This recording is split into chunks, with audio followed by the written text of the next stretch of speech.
प्रयास करूंगा, ऐसी कोशिश करूंगा कि विषय बेशक वही हो, किंतु जो जानकारी, जो सूचनाएं आपको प्राप्त होंगी वो मेरी तरफ से मैं बिल्कुल नई आपको देने की कोशिश करूंगा, ताकि इस विषय में आपको नीरसता का अनुभव ना हो, रोचकता आपकी बनी रहे।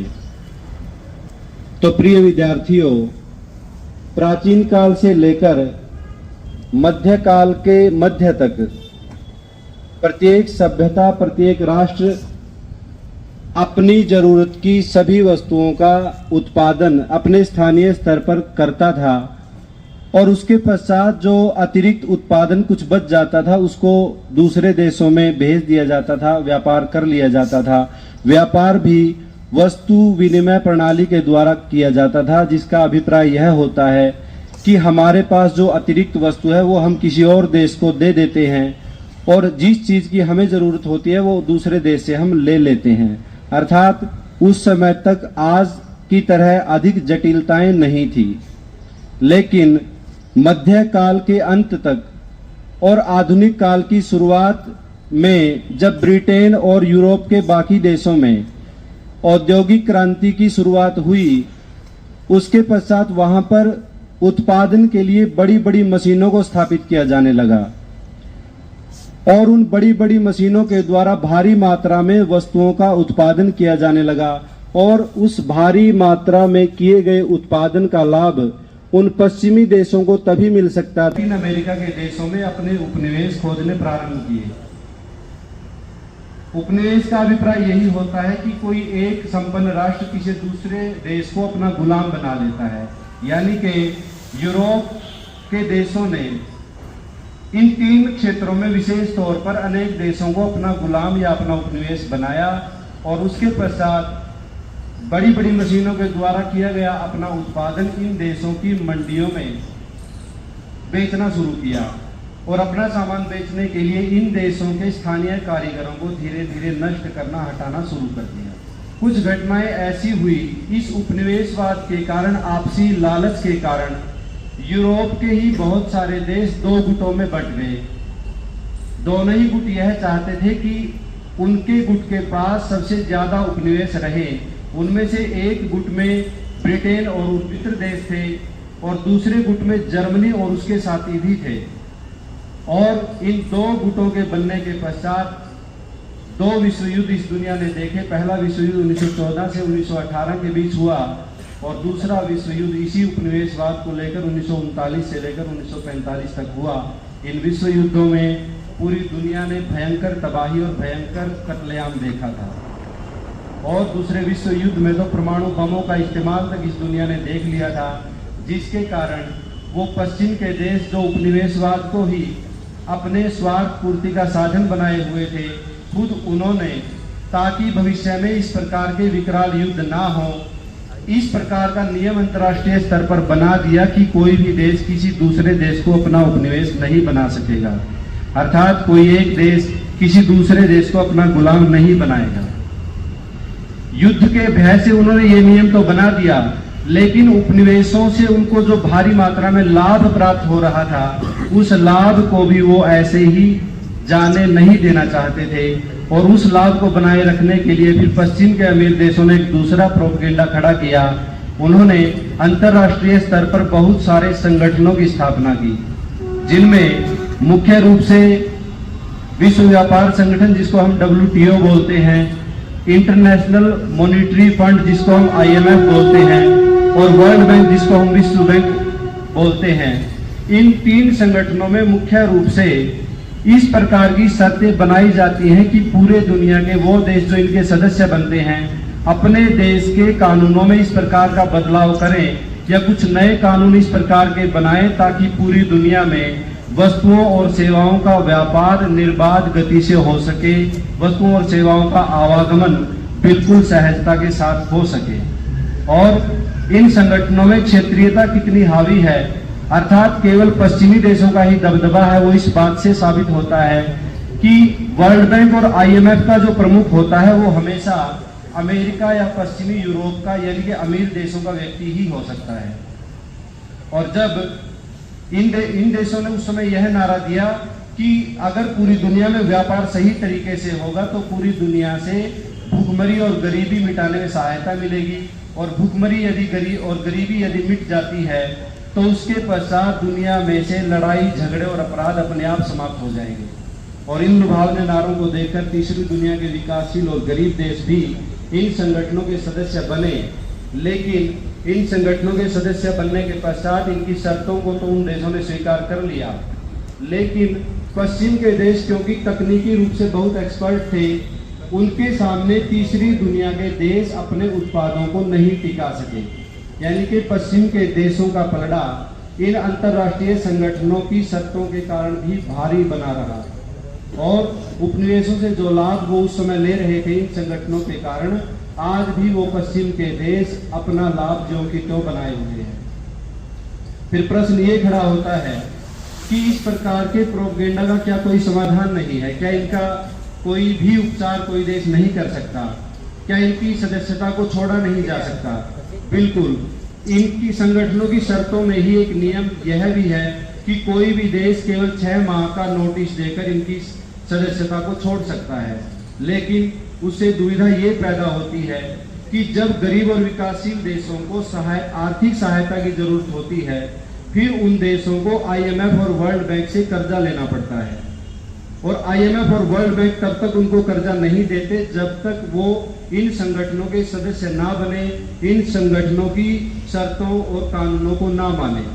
फिर यदि कोई देश ऐसा निश्चय कर ले कि मुझे इन देशों के निवेश की जरूरत नहीं है, इन संगठनों की सहायता की जरूरत नहीं है, मैं अपने बलबूते पर अपने देश को खड़ा करूंगा, अपने देश का विकास कर लूंगा, लेकिन उस अवस्था में भी यदि कोई देश अपना विकास करने के लिए अपनी वस्तुओं को उत्पादित करेगा, बनाएगा, उसे बेचने के लिए उसे भी दूसरे देशों के बाजारों की आवश्यकता पड़ेगी।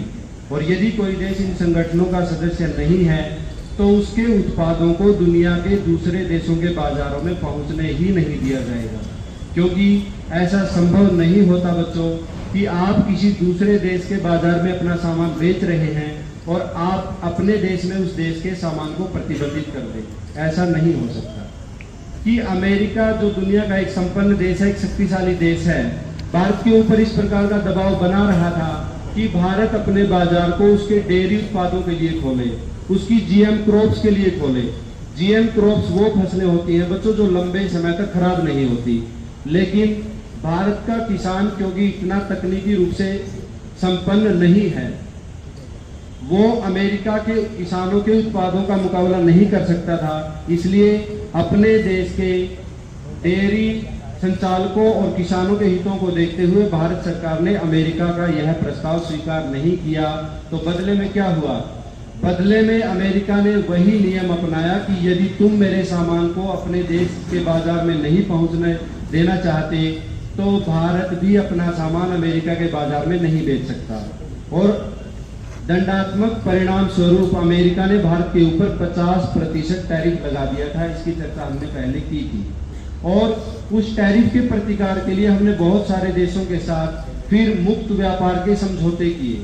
अभी कुछ 2-4 दिन पहले ही एक समझौता हमने यूरोपीय समुदाय के देशों के साथ भी किया है, जिसे मदर ऑफ ऑल डील्स कहा जा रहा है।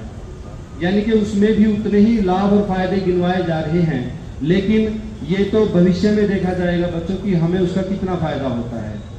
यह तो स्पष्ट है कि इस समझौते के पश्चात भारत की वस्तुएं यूरोप के देशों में पहुंचेंगी, 0 टैरिफ पर पहुंचेंगी, यानी कि उनके ऊपर कोई शुल्क नहीं लगाया जाएगा।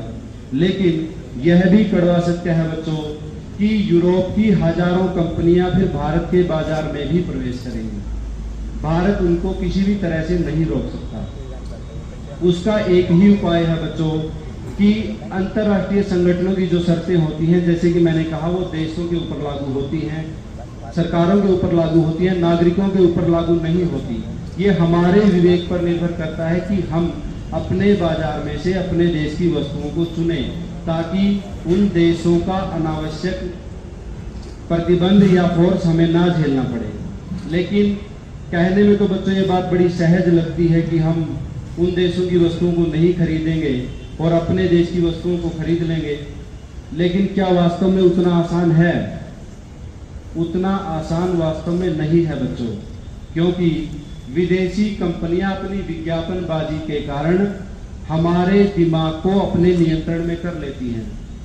हमारे दिमाग में ब्रांडेड वस्तुओं का ऐसा भूत उन कंपनियों ने डाल दिया है जिससे पीछा छुड़ाना हर किसी के लिए आसान काम नहीं होता। कुछ उदाहरणों से आप खुद ही समझ सकते हैं। दांतों को साफ करने के लिए बहुत सारी टूथपेस्ट खरीदते हैं, जिसमें विदेशी कंपनियों के और स्वदेशी कंपनियों के भी बहुत सारे टूथपेस्ट आते हैं। क्या यह कार्य नीम और बबूल की दातुन के साथ नहीं किया जा सकता? दुनिया में इससे बेहतर कोई टूथपेस्ट है ही नहीं, लेकिन हम में से कितने लोग उसका इस्तेमाल करते हैं?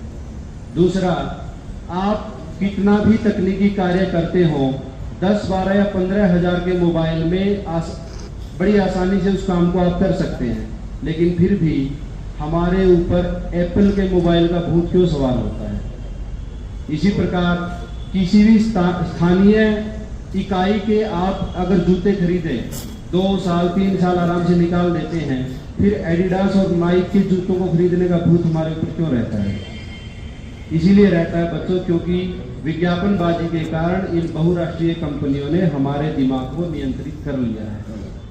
और यदि ऐसा सोचे कि जो वस्तुएं विज्ञापनों में दिखाई जाती हैं हम उनको नहीं खरीदेंगे, उससे भी बात नहीं बनेगी बच्चों, क्योंकि इन विदेशी कंपनियों ने अपने एजेंटों को सेल्समैन बनाकर आपके घरों तक, आपके बाजारों तक और आपके स्कूलों तक भी भेज दिया है। पिछले दिनों हमारे विद्यालय में भी एक ऐसी ही टीम आज आई थी जो विदेशी कंपनी यानी कि अमेरिका की कंपनियों के प्रोडक्ट बेचने के लिए हमारे विद्यालय में आए थे। और इनका प्रोपेगेंडा देखिए बच्चों, जब भारत में सब लोग सरसों के शुद्ध तेल का इस्तेमाल कर रहे थे, देसी घी का इस्तेमाल कर रहे थे, अमेरिका की कंपनियों ने विज्ञापनों में दिखाना शुरू किया कि ये हार्ट के लिए बहुत नुकसानदायक है, इनकी बजाय हमें रिफाइंड तेल का प्रयोग करना चाहिए। और रिफाइंड तेल आने के पश्चात बच्चों हार्ट अटैक के केस बहुत ज़्यादा बढ़ने शुरू हुए। फिर उन्हीं कंपनियों ने ऐसा प्रचार करना शुरू किया कि भारत के और गरीब देशों के लोग जो खुला पानी ऐसे ही पी लेते हैं वो नहीं पीना चाहिए, उसमें बहुत सारे कीटाणु और जीवाणु होते हैं जिससे बीमारियां फैलती हैं। और उन्होंने आरओ के प्रोजेक्ट को इन देशों में लॉन्च करना शुरू कर दिया। तो जिन जिन लोगों के पास थोड़ी संपन्नता आई उन्होंने अपने घर में आरओ लगवा लिया, लेकिन यह विचार नहीं किया कि हम जो नेचुरल पानी पी रहे थे उसकी बजाय अब आरओ में 24 घंटे प्लास्टिक में रहने वाला पानी उस नेचुरल पानी के मुकाबले हमें फायदा करेगा या नुकसान करेगा। बड़ा आश्चर्य हुआ ये सुनकर कि उन लोगों ने अब ये कहना शुरू कर दिया है कि आरओ के पानी में भी वो मिनरल नहीं बचे जिनकी जरूरत हमारे शरीर को होती है। और इसीलिए कोई लिक्विड फॉर्म में कुछ बोतल वो लेकर आए हुए थे जो बड़ी महंगी थी कि इसकी 2 बूंद आप पानी में डालिए और उससे पिए, आप स्वस्थ रहेंगे। तो ये है बच्चों इन कंपनियों का प्रोपेगेंडा और षड्यंत्र। केवल दृढ़ इच्छा शक्ति के द्वारा ही उससे बाहर हम निकल सकते हैं। केवल ऐसा ही नहीं है कि केवल किसी देश के आर्थिक संसाधनों को ही ये कंपनियां लूटती हैं, बल्कि किसी भी देश के मानवीय संसाधनों को लूटने का काम भी यह कंपनियां करती हैं। भारत में जो शुरू में आईआईटी बने थे वो सारे अमेरिका और यूरोपीय देशों की सहायता से बने थे। और उन आईआईटी में बच्चों जो हमारे देश के बिल्कुल बुद्धिमान छात्र छात्राएं, बड़े बड़े डॉक्टर, वैज्ञानिक और इंजीनियर बनकर निकलने वाले थे, इस देश को फायदा देने वाले थे, उन कंपनियों को उन छात्रों को वो कंपनियां कोर्स पूरा होने से पहले ही हायर कर लेती हैं। हायर करने का मतलब क्या है? आईआईटी और आईटीआईओ में ही जाकर वो कंपनियां लाखों रुपए का पैकेज उन बच्चों को दे देती हैं, इस शर्त पर कि आप हमारे देश के लिए, हमारी कंपनी के लिए अपना काम करोगे। और उसका नुकसान क्या होता है बच्चों? उन छात्र छात्राओं के ऊपर जो बहुमूल्य संसाधन इस देश ने खर्च किए, किसी भी देश ने जो संसाधन उन छात्र छात्राओं के ऊपर खर्च किए होते हैं, उनका लाभ उन गरीब और विकासशील देशों को नहीं मिल पाता, बल्कि जो कंपनियां और जो देश उन छात्र छात्राओं को अपने देश में ले जाते हैं उनका लाभ उन अमीर देशों को मिलता है, क्योंकि वो बुद्धिमान इंजीनियर और डॉक्टर वहां जाकर नई नई टेक्नोलॉजी का विकास करते हैं, नई नई मशीनें और उपकरण बनाते हैं। और अमेरिका और यूरोपीय देश बच्चों उन्हीं नए नए उपकरणों और तकनीकी को दुनिया भर में बेचकर करोड़ों डॉलर फिर कमाते हैं। इससे भी आगे एक कदम और बढ़े तो यह भी आपको स्पष्ट हो जाना चाहिए बच्चों, केवल आर्थिक और मानवीय संसाधन ही नहीं बल्कि किसी देश की संस्कृति को नष्ट भ्रष्ट करने का कार्य भी ये विदेशी कंपनियां कर रही हैं। कहने को तो हम सभी भारतीय संस्कृति के वाहक हैं, लेकिन भारत के ही समाज में आज ऐसी कुरीतियां घुस चुकी हैं बच्चों कि हमें लगता नहीं है कि अब भारतीय हमें कुछ बचा है। भारतीय समाज में कोर्ट मैरिज के केस कितने बढ़ चुके हैं, लव मैरिज के केस कितने बढ़ गए हैं, तलाक के केस कितने बढ़ गए हैं, और एक इनसे भी भयंकर बीमारी लिव इन रिलेशनशिप, शादी से पहले ही युवा और युवतियां अपनी मर्जी से किसी के भी साथ रह सकती हैं। क्या ये भारतीय संस्कृति का अंग रहा है? कभी भी नहीं रहा। ये सारा उन विदेशी कंपनियों का षड्यंत्र है बच्चों।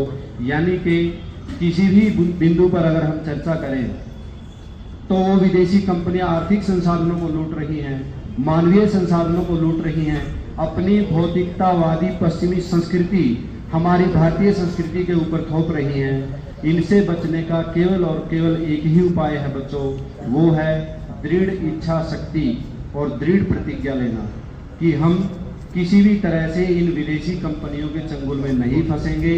हम अपने देश की स्थानीय वस्तुओं को ही महत्व देंगे, स्थानीय वस्तुओं को ही खरीदेंगे। लेकिन एक प्रश्न यहाँ ये भी खड़ा हो जाता है कि जो काम विदेशी कंपनियां कर रही हैं वो काले कारनामे अपने देश की कंपनियां भी तो कर सकती हैं। इसमें भी कोई दो राय नहीं है बच्चों कि वो काम अपने देश की कंपनियां भी कर सकती हैं, लेकिन कम से कम कोई स्वदेशी कंपनी इतना तो सोचेगी कि ये भूमि मेरी भी मातृभूमि है, मेरी भी माँ के समान है, और कुछ तो इस देश के लिए करने का वो सोचते ही हैं।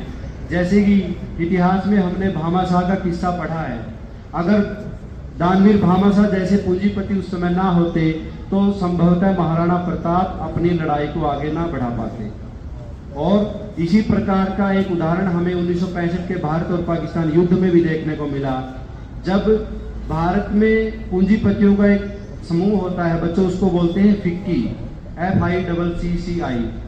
फिक्की ने अपनी सभी इकाइयों को ऐसा निर्देश दिया था कि हमारे सैनिकों की जरूरत की जितनी भी चीजें हैं उनके उत्पादन की गति को डबल कर दिया जाए, ताकि बॉर्डर पर हमारे किसी भी सिपाही को किसी भी सामान की कमी ना रहे। क्या ऐसा कार्य कोई विदेशी कंपनी कर सकती है? नहीं कर सकती।